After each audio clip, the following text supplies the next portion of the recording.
पाक तरफ़ां जेको बेटनि ते कब्ज़ो कयो वियो आहे, जेको ऑर्डिनेंस आयो वियो आहे, उन जे ख़िलाफ़ ही बेदारी मार्च शुरू कई अथऊं। हाणे तव्हां वटि ॾखण पहुता आहियूं।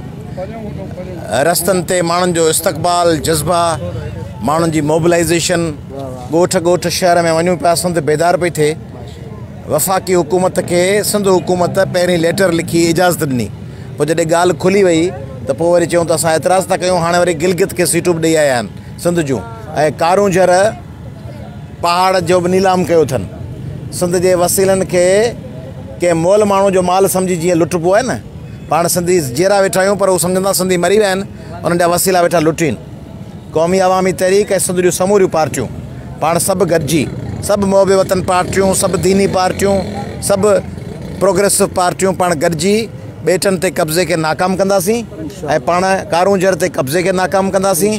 पाण ही जेके ॾखण जहिड़ा पंहिंजा नंढा नंढा पर पुरजोश शहर, उन्हनि पुरजोश शहरनि जे माण्हुनि जे ज़रिए पाण हिकिड़ो नओं उत्साह पैदा कंदासीं। 8 नवंबर ते कराची पुॼंदासीं। हींअर आउं वञा पियो लाड़काणे, पोइ वरी नसीराबाद, वार, मेड़, केन शाह, सॼी सिंध खे बेदार कबो। ऐं आउं शुकुर